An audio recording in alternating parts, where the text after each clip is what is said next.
Welcome to today's 5-minute truth broadcast. I'll read from Philippians chapter 4 from verse 6 to 7. Do not be anxious about anything. Instead, in every situation, through prayer and petition with thanksgiving, tell your requests to God, and the peace of God that surpasses all understanding will guard your hearts and minds in Christ Jesus. So if you're looking for a method, this is a method.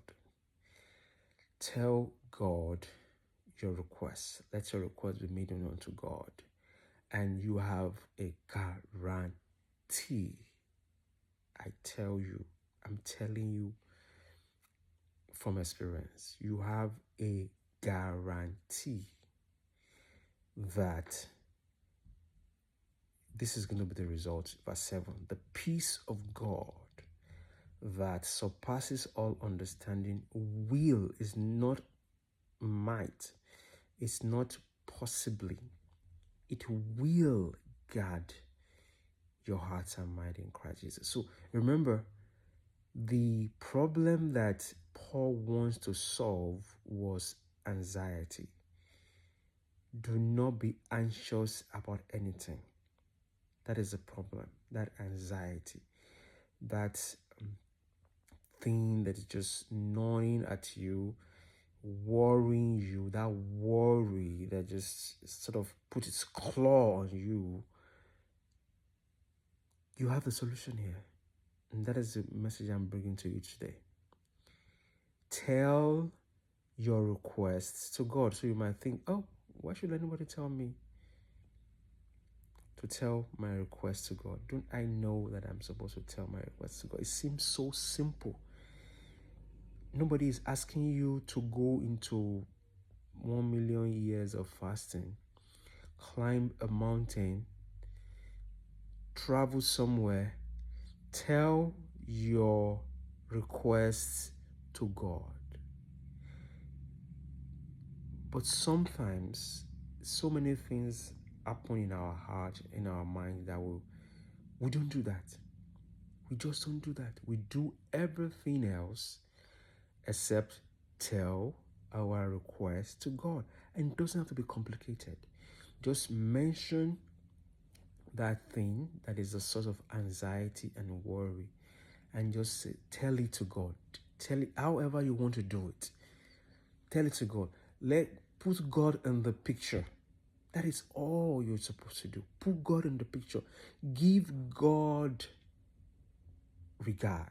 That's what you're doing. You're giving him regard. Rather than burdening yourself, rather than piling it on your own mind, rather than carrying it about, it's weighing you down. Tell it to God. Open your mouth.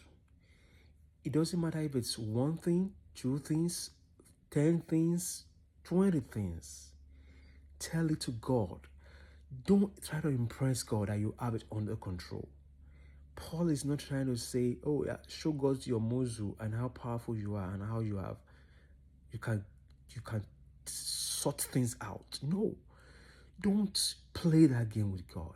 The only thing you're supposed to do with God, here from this passage, is treat God like a deity, like the one who is above and beyond and great and mighty and awesome, and you have a guarantee that we're not saying that there will be no problem anymore. We're just saying that there will be a new you in the problem. That's what we're talking about.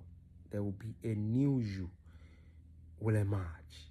A new you with peace of God, with God's own class of peace that surpasses all understanding, all attempt, that is just present. Is that not what you want? You want that reality. The anxiety will go, and the reality of the peace of God that surpasses all understanding will be your reality. But don't think that That will be all. You have to come again tomorrow and then cast it again to God. You have to, and different things will occur. You have to continue having that attitude, putting this verse in front of you, attitude of telling God your request, whatever point of anxiety. It has to be an ongoing thing that you're doing. Thank you for today. Thank you for listening today. See you tomorrow.